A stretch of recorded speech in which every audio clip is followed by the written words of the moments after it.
develop an approach where the taxes that come from this project will remain in the community in which the project resides, at least a significant portion of those tax dollars, which will be a great thing for the 38109 community. And then there will still be significant tax increase for the rest of our community to address the pressing needs like affordable housing, filling potholes, schools, all of the things that we need dollars to do. We will be able to take those dollars and apply them to the needs. So I want to just take a moment and give a little bit of clarity on our perspective on that. Certainly, if you have more questions, or comments, we're certainly ready and willing to receive those. I think I'll stop there, and I will allow the first set of people that have the questions to come forward. Thank you guys again.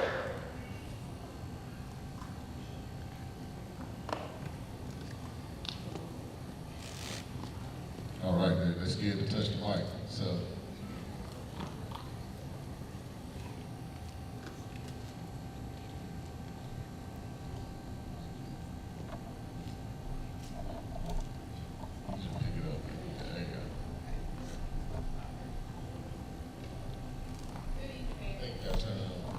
Good evening. The first question is from Kiera. This question is more for our emergency services provider. In recognition of ADA law, Memphis Emergency should have an interpreter accompanying them on calls. What is the progress toward meeting that legal requirement? All right, let's try to get that mic back up there, because I think if you move it, that's probably what's doing it. I think the question, as I heard it, was, is that to Chief Davis, emergency response? Yes, emergency response, so police, fire. Okay. Good evening, everyone. So, I think each of these, in the manner in which we vet the Colonel Bert, I'm going to put you on the spot there. Colonel Burford is the colonel over our communications center, and we sort of respond based on what the need is. Sometimes we need bilingual officers or someone who can speak Spanish. Sometimes we need other types of assistance. This is more of an ADA, Americans with Disabilities Act, for those of you who do not know what ADA is. And the person who asked the question, right here, how are you? Okay, hold on a second. Yes, ma'am. So for communications, we have interpreters, and we don't have an interpreter available. There is a language sign there available for us to interpret. We also have text and 911.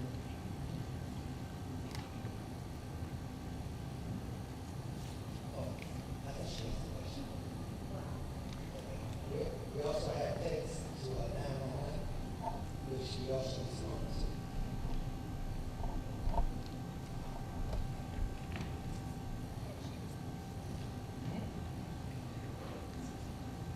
Okay. My real concern is I've contacted you all a lot of times ever since then, and I want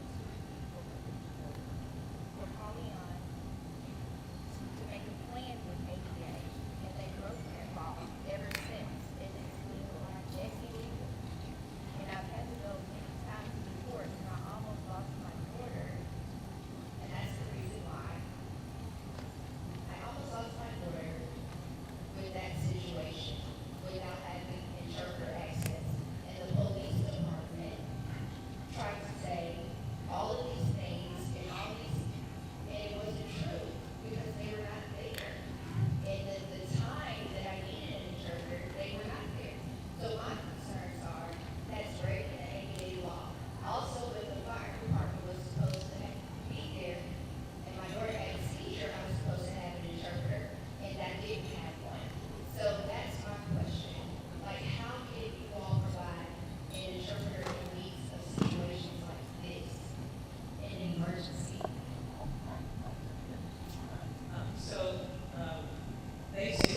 And this is obviously a conversation that we're going to have a deeper conversation on.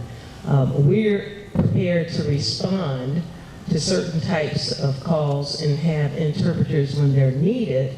However, based on ADA and your personal situation, it sounds like we may have to have another conversation with an interpreter so we can better understand what may have happened and how we correct it. We understand any concerns and being able to respond to all of our community members, but we would love to be able to have a deeper conversation with you in your specific situation so that we can respond correctly.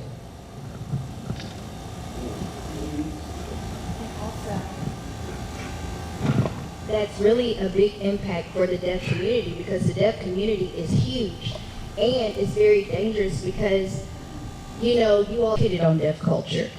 And I've asked Mr. Paul Young if he could set up a meeting, like a town hall for the deaf and hard of hearing, and see how we can make a plan on how to make it better for us in the community. And that's my biggest concern. Thank you.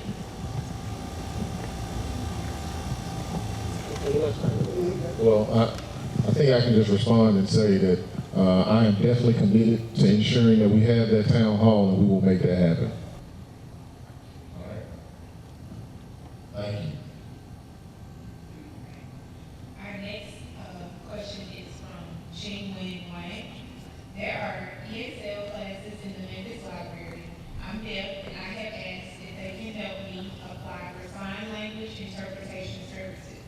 However, almost all of them do not provide sign language interpretation.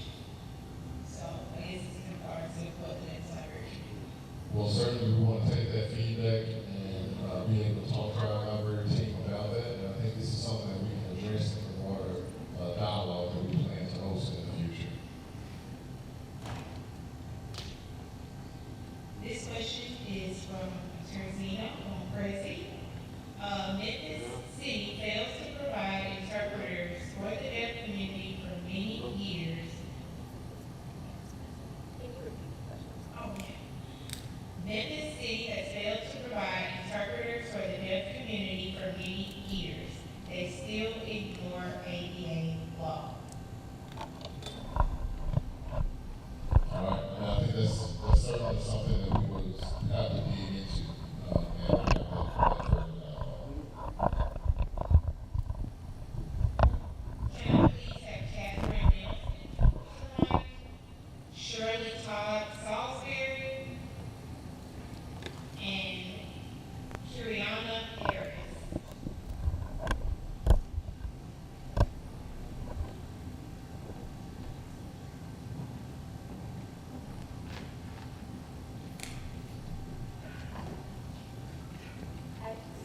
For example, you see why weren't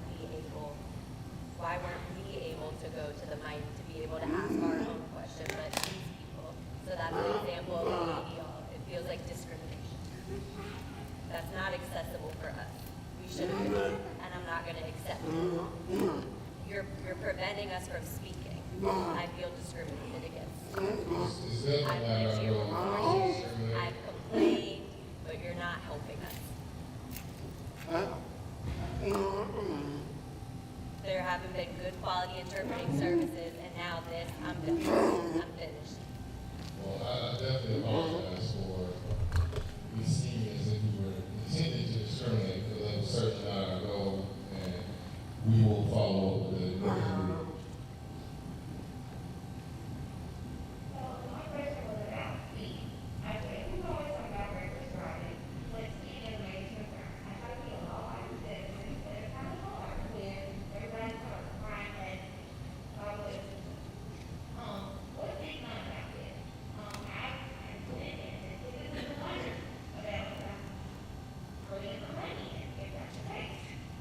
gonna ask you to speak on that.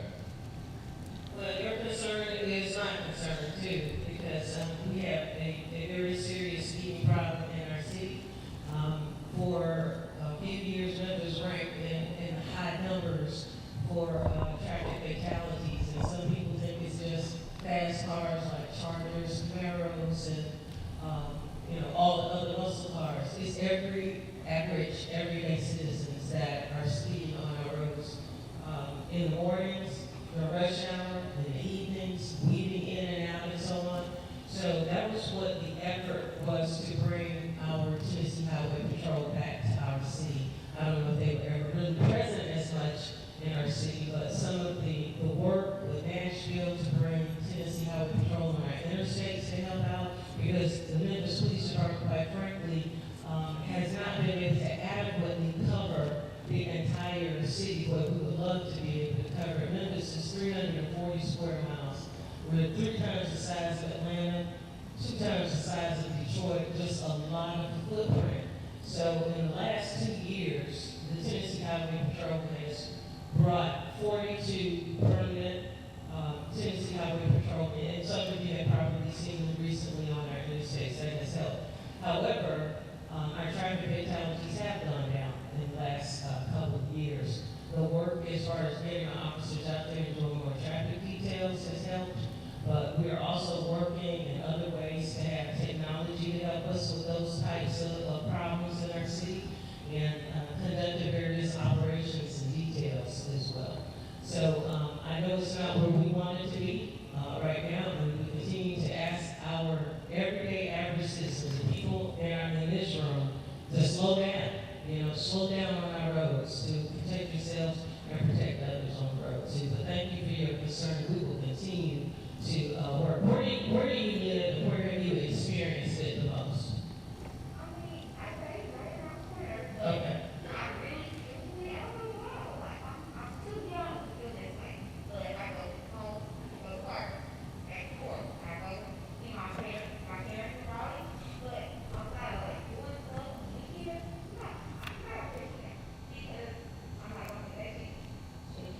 Well, thank you for your concern. Thank you for your questions.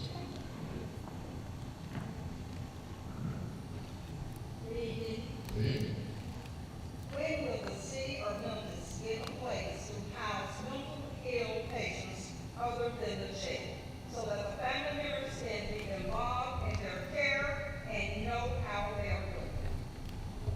Thank you for that. That is a very, very, very important issue in our community. And I feel it personally growing up in a household where my parents' whole life has been dedicated to mental health. One of the challenges that we've experienced, not just locally but nationally, is that the funding for mental health services has been reduced over the past 25, 30 years. Facilities that existed in the past are no longer there, are no longer funded at the same levels. So much so that, like you said, our jails have become our largest mental health providers in our community. Thankfully, we have seen a couple of organizations that have been committed to this just earlier this year. Alliance Healthcare opened a new facility over off of Summer Avenue.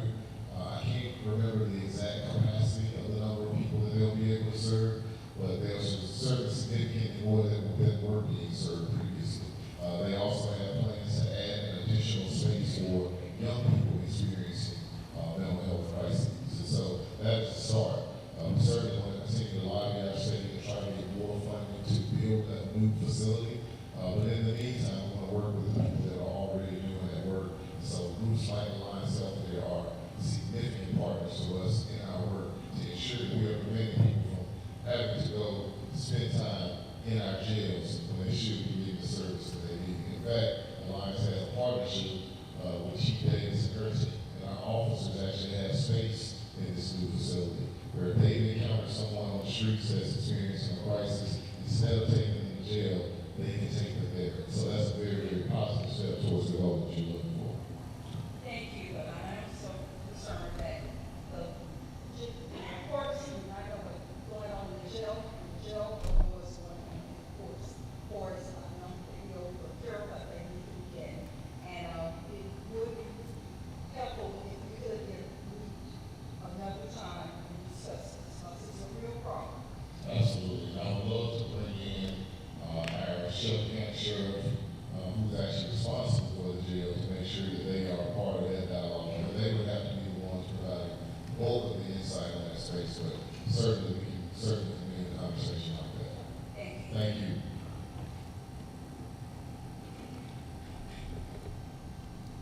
Hi, my name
is a transportation, predominantly transportation industry with FedEx and warehouses, but those are low-income jobs with limited opportunities. How are you going to build a community up with low-income jobs when STEM jobs are $30, $60 an hour? And even me as an electrical engineer, I can't find a technical job here. I've always worked out of state because there's more pull there. When I think of Memphis, I don't think technology, I think warehouse. And I would just like to have another meeting with you, if possible, to share what I have written, because I believe those ideas can not only make the city a better place, but also make Memphis well known in America, because we have a bad stereotype. Even when I go out of state, when I say Memphis, they're like, oh, here's this Memphis girl. But that's not always the case, and we need to pull information from the young people. Like, I met Bill Haslam, and he told me that we need engineers in Tennessee, and I never really understood what he meant. But now, going into engineering and looking in other fields, I realized that engineering is important, and that we have to pull from these young people. I'm a millennial, the engineers, and not these big tech CEOs. They have hidden agendas, because I was in those meetings sometimes, and I know that most of them are not telling the truth. Yeah. Well, thank you so much for that feedback. Certainly would love to get with you and get with our team. As someone who's also an electrical engineer, I also have a degree in electrical engineering. I can assure you that our goal is to get more innovation in our community, get more of those types of jobs that you're talking about, so that it's not just the warehouse side of logistics, but advanced logistics and the engineering and STEM fields that we know are going to grow our economy. So look forward to having further dialogue with you. Thank you.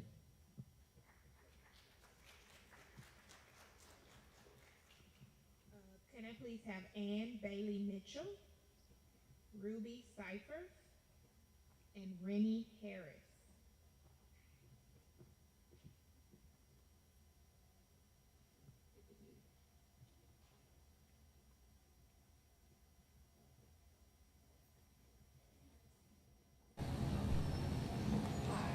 Connection with friends of the library. My popular concern is community outreach and tax literacy. So, Mayor's Ward District and partnering with friends of the library, doing their terms with dads, kids, with dads, students, kids. We do community outreach, and my question is, would you be considering continuing that partnership with dads, students, kids? Absolutely, yeah, that sounds great. And just send the information our way so we can participate. Right, right. My next topic of concern is gap in communication with friends in the library and library leadership. As you know, we advocate, raise funds, and we do outreach for the library. We're over 800 members, and one of the things that we love is that we're all volunteers. I think it's about 3,600 hours that we do a year that are all volunteers. Lately, there's been a lack of communication with leadership, and I was hoping that there's some sort of way that we can correct that so we can continue to support the library and community outreach in the way that we've always done. Yeah, thank you for that feedback. I will make sure, I don't think Keenan McCloy is here, our director, but I think I can speak for her when I say we definitely want to make sure we improve that communication. And if I have to be in the meeting, I certainly will, but we'll make sure we get a meeting coordinated between you all and the leadership to make sure we bridge that. I think I saw Karen. Where is Karen? Did she leave? I would like Okay, to she say said that Keenan is wonderful. I'm president of Friends, so she and I have Okay, a good. good relationship. But as you know, some things can break down beneath that. So that's where we need help. Well, we want to pick it up. So I will make sure that our team, somebody on our team will jot a note and make sure that I see Keenan Lowry over here. I'll make sure that he ensures that it gets on my calendar. Appreciate you. Thank you. All right, good evening. Hello. How are you? Okay, I'm reading this for my mother who's in the back. All right. What is the long-range plan for the Orange Mound community? And how does the city of Memphis aim to preserve its cultural heritage and support growth and development? The Orange Mound community, like all communities, is very important, but it's one of the most historic communities, not just in the city of Memphis, but in the nation. And we want to make sure that we preserve that history. It was the first neighborhood that was built for and by African Americans in the whole country. And that's something that only we can claim. And I think that community deserves more investment. That's why we invested in historic Melrose, a building that has sat vacant for 40 plus years, is now a library with a genealogy center in it. The upper floors are getting ready to be senior housing, and that's right there on that complex where the senior center and the community center is. We are also working through our Division of Housing and Community Development to acquire a number of lots that are currently owned by Shelby County. Those lots will become opportunities for affordable home ownership. And so we're looking to put some dollars and resources into ensuring that we get new housing product into the community, but making it affordable for the people that will move in there. And that's our goal that's our way of ensuring that we reach our goal of ensuring that that community remains affordable and keeps the historic character. We're gonna make sure that the design of those homes match the character of the homes that are already in that community. And so our goal is to ensure that it remains vibrant. And then the last thing I'll say about Orange Mound in particular, and we're thinking about this in all of our neighborhoods, we want to identify where are the anchors in our community, where's the heartbeat of each community. There are certain places that you go, whether it's in Orange Mound, it's Park Avenue. If it's Soulsville, it'll be McLemore. If it's Klondike Smoky City, it's Jackson. There are these corridors where they shape the perception of people that drive through. When you see activity happening, you say, oh, something's happening in Orange Mound, because you see things happening along Park Avenue. And so we are looking to try and get more activity, small business loans and things of that nature, so that those corridors can be active again like they were in the past. All right, thank you. Thank you. Great question. Another call for Rennie Harris, Patricia Postle, and Lanita Stewart.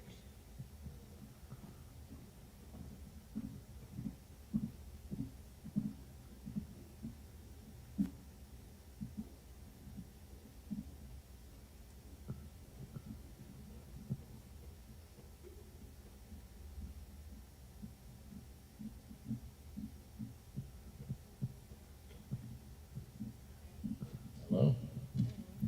I just want to say that my concern is the Trinity and Walnut being the four-way stop.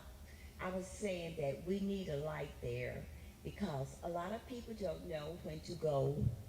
I don't have time to tell them when to go because I'm not a trucker. Yes. So I'm asking for that because 2 times it's looked like I was almost killed there. So that's what my concern is for the community. Yes. Thank you for that. Trinity and Walnut Bend. I'm gonna That ask. makes it right.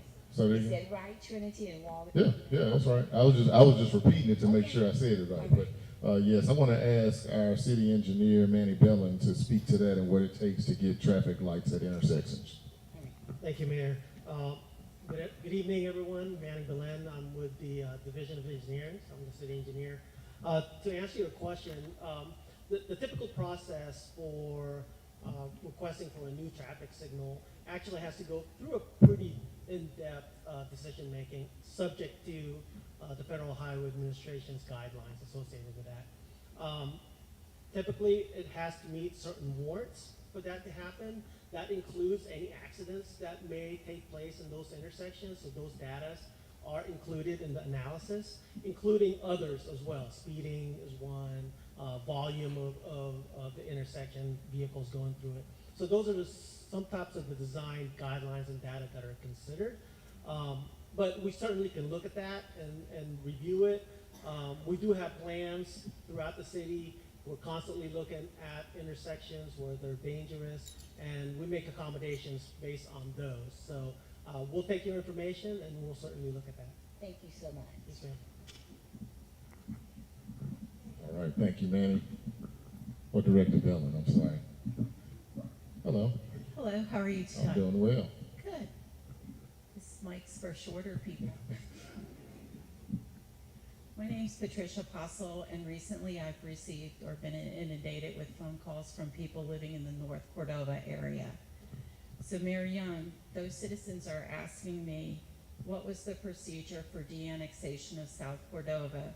And they'd like to know, what is their potential for getting out of the city of Memphis? Are you open to allowing those cities to, or those citizens to determine their own governance as guaranteed in both our state and federal constitutions? I was around during that time period, but I can't answer like what the specifics were, what triggers allowed different areas to de-annex. It was the citizens' will. Okay. Well, I'm sure there was some kind of process that quantified the citizen will, and I'm not familiar with what that is. And so it's certainly something we can have a conversation about, but I couldn't give you a yes or no answer right here in this moment. Okay. One other thing, when we began tonight, I really appreciated having the prayer, but we forgot about the pledge. Could we have a pledge said? Sure. Thank you. All right. Do we have a flag in here? Yeah, we got a flag right up there. Oh, sorry. You All wanna right. lead? We want to do a pledge? All right. Yeah, we'll do it together. Ready? All right, yes. Could Yeah. everybody stand, please? Yeah. I Pledge allegiance to the flag of the United States of America and to the republic for which it stands, one nation, under God, indivisible, with liberty and justice for all. Thank you. Thank you so much.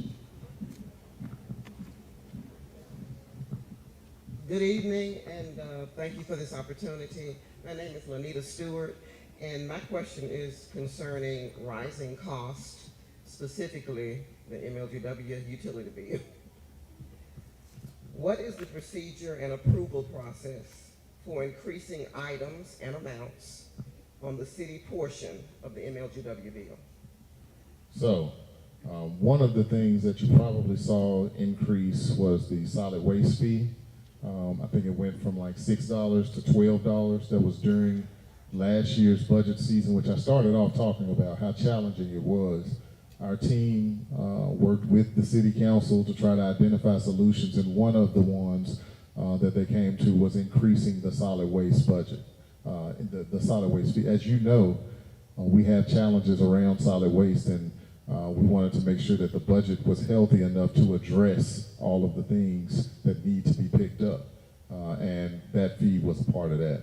I think there's a fire fee that may be on the MLGW bill, and that also goes through city council. All of the fees have to go through city council. So when you see us and MLGW rate increases go through city council as well as their board. So there are a number of public processes when these discussions are taking place, and I encourage you to make your voices heard. We do understand how challenging these increases have been.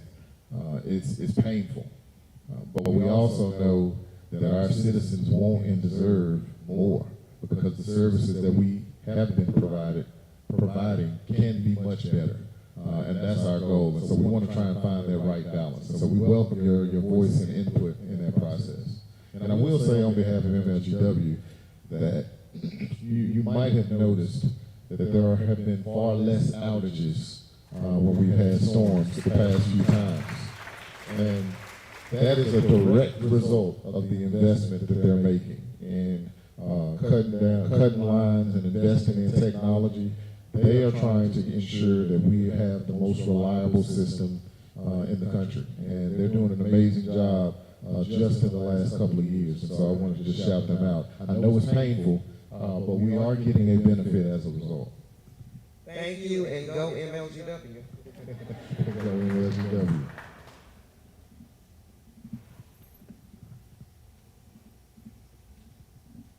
Can I please have Mia Brown?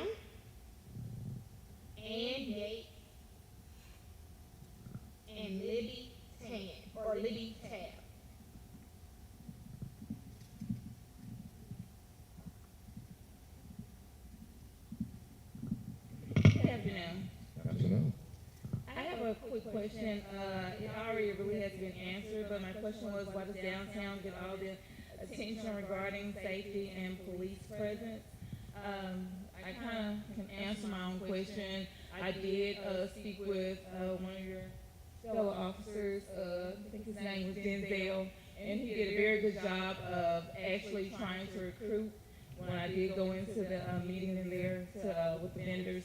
But he did let me know that, you know, you all do need the help, and the presence would come from us actually recruiting people. So I do appreciate him for doing that, but I just wanted to make sure that, you know, all the areas get as much attention as another area does. Not necessarily my area in Cordova, but I do have parents that live in the Whitehaven area, and they live down the street from the police department. But I don't see a lot of police presence, and it's like a lot of stuff that goes on, like on Third, where they just doing like donuts and speeding and stuff like that. But I see the police department, but I don't see the police.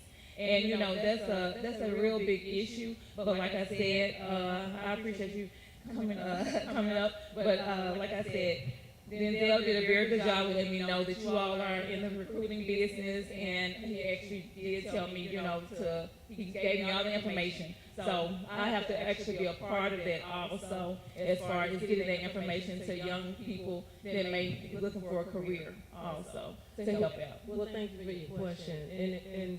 And he answered the question, you know, in a way that helps you to understand we are trying to recruit more, but we also are trying to make sure that we put people where we need them based on the data too. And some people think that, you know, we put more emphasis on downtown, you know, because they see more officers in a concentrated area.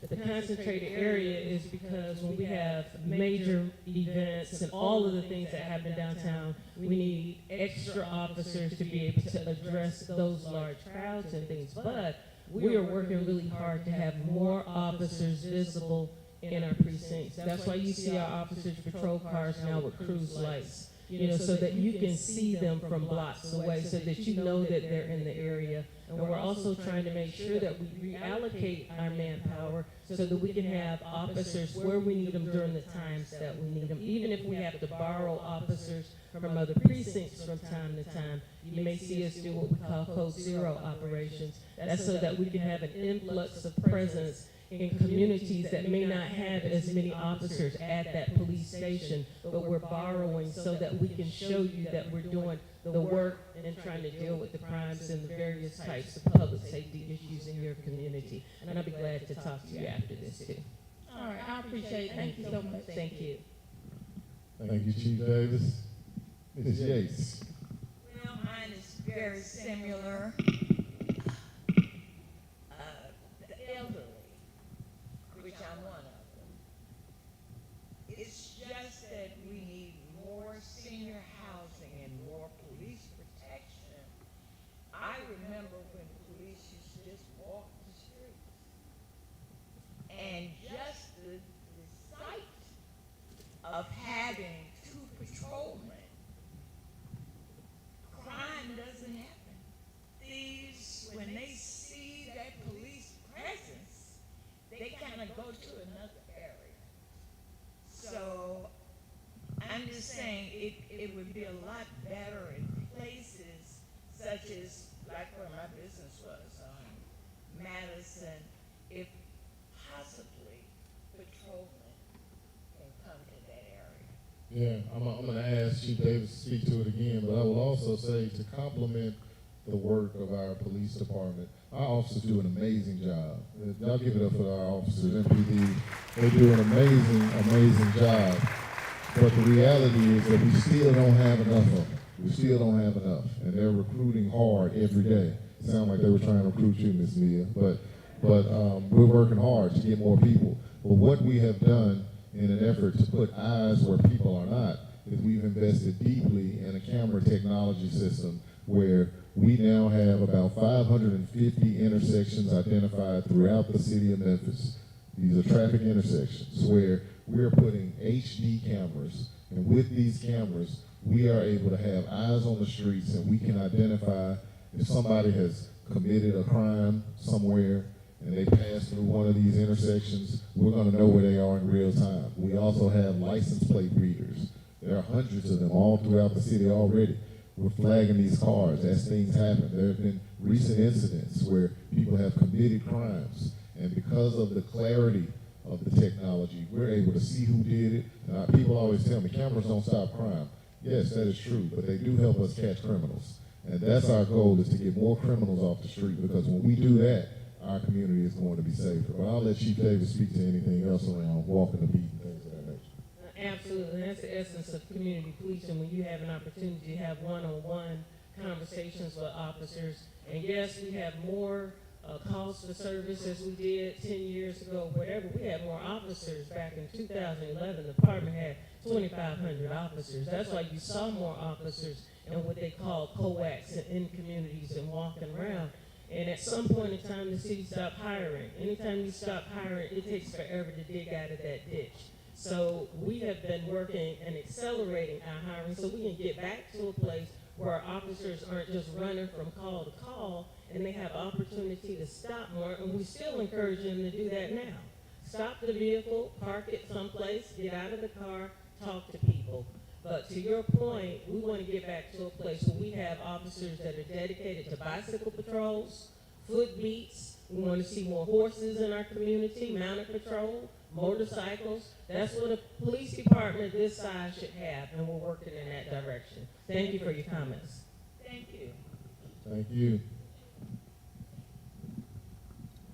Mr. Mayor, thank you for being in our community in Cordova. Thank you. I'm hoping you can help me understand the reappraisal on our property taxes and how that's going to impact our city taxes, if it is. You said there were tax increases. I'm not sure that I understand how rate adjustments work when appraisals go through, or if the county reappraisal is just county taxes only, or it applies to the city as well. Yeah, it applies to both, but what happens, and I might not use the right legal terms, but I'm going to explain it in Paul Young fashion. When they reappraise your property, it may be worth $100,000 a day. It might be worth $125,000 after the reappraisal. They have a responsibility to readjust such that the city doesn't get a windfall. So some people's property value will go up, some people's might go down, but overall they look at what the big number is. So if we, if it was $1 billion previously in overall value, and then it goes to $1.2 billion the next year, then they must adjust the rate down such that the money that comes to the city equates to the money that we would have gotten off $1 billion. Does that make sense? So they adjust the rate down if the property values overall increase. If the property values overall decrease, then they adjust the rate up to make sure that the city, the county, whichever the municipality is, doesn't lose revenue as a result of the reappraisal. Do you know when the city properties will get their reappraisal? I know some of the suburbs have gotten them, but I have not gotten mine. It should be happening very, very soon. It's happening. It's due to be this year. So, and we have to set the rate by June 30th. So that's by our charter. So we will definitely have it. Any reason why a suburb would be getting theirs and the city would not be getting them at the same time? The only thing, this is all under the purview of the assessor, but I would say that those are smaller municipalities and they probably were easier to address because they have less properties. Thank you. Thank you for being here. Thank you.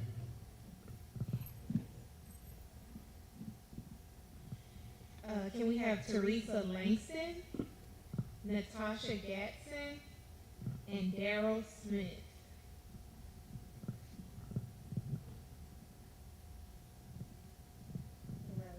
My question is about safety and police response, but before we start, I just want to say to all of you people over there, I am not complaining about you all. I support the Blue, and I respect and appreciate everything you do for our community. You all are overworked, and you don't have enough staff, so I'm not complaining about you all.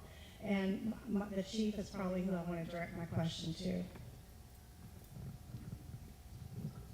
Okay, I have a specific example about 4 weeks ago in my neighborhood in Cordova, where we had suspicious behavior, and I called the non-emergency number, and we wanted an officer to come out there because we had so many vehicles stolen in the neighborhood.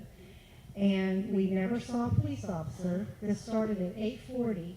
At 8:45 p.m., another neighbor called Shelby County. Within 3 minutes, we had 3 Shelby County squad cars. They had them pulled over, car searched, arrested, and by 9 o'clock the neighborhood was clear. That's the kind of response time that I expect for my tax dollars from the Memphis City Police Department. And you can say you're trying to hire people, but with all of the cuts in the past that y'all have made to these individuals' benefits and their retirement, how do you expect to get more police officers to want to work in the city of Memphis, and also putting their lives on the line when criminals are not taken to jail, they're not held accountable, and they're allowed to kill these police officers, and their families no longer have a mom, dad, son, daughter, or brother, sister? So what are you doing to fix all this? Well, I'm a part of these police officers too, and I advocate for them. I understand the work that they do every day, and I'll be the first one to say that they work hard every day, and they deserve everything that they get when they do get it. And we are working really hard to be able to respond to calls for service, to even set metrics where we can respond to calls for service in a faster time. There are times when our calls are prioritized, depending on what's happening in the city. The call gets prioritized based on whether or not there's a suspect on the scene or someone's in danger, and sometimes that pecking order is where your call might be lower. And if the sheriff's department has available, and we're glad they were able to respond, actually, especially if our officers were tied up. That's why I have my communications person here. He helps to explain to our community members how our calls have to be prioritized. If we have a situation where there is a gunman or a robbery or a person that's a victim or a domestic violence kind of situation, it doesn't mean that your particular call is not important. It's just that prioritization of the call. And we certainly are trying our best and are working towards responding faster, because we're setting goals now so that we can keep up with how fast not how fast we pick up the phone, but how fast we actually get to that call. Something that we haven't done in the past. If we can't measure our success or measure for our community members how fast we're getting to them, then we're not doing a good job. So I appreciate your call, and we're going to look to see what could have potentially happened that night, because we have records, and I'd like to be able to respond to you. And I didn't mean any disrespect to you. I was speaking to these individuals because they're the ones on the street, and you're the one in the administration that's trying to and implement new policies and procedures. That's why I was talking to these individuals, because they're on the street. It's okay. Yeah, there are frontline people putting their life on the line. Thank you. Hello. Hello, how are you doing? All right. My name is Natasha Gatson, and I just want to know, what are we doing in the city to protect the housing market? There are a lot of millennials who would love to purchase homes. However, we have a lot of investors coming into the city, buying up all the homes in the community, the family homes that they buy us out, they price us out, especially in communities that we want to settle in. And so when I'm thinking about Black communities, especially where, some gentrification is happening and things of that sort, like, what are we doing as a city to protect the housing market so that actual citizens who want to remain in Memphis can remain in Memphis and purchase a home? Yeah, thank you for that. And the question that someone asked earlier about Orange Mound is an example of the types of things that we're doing to try to address it. In Orange Mound, we have worked with the Shelby County Land Bank to acquire, I can't remember the number of property, but it's a significant amount, 50 to 100 parcels. And we're going to use those parcels to create new home ownership opportunities, because we know that there are too many communities where we had a family who was looking to buy a home, and then we had an investor who was willing to purchase a home with money over the asking price and a 10-day closing period, and it's hard for a family to compete with that.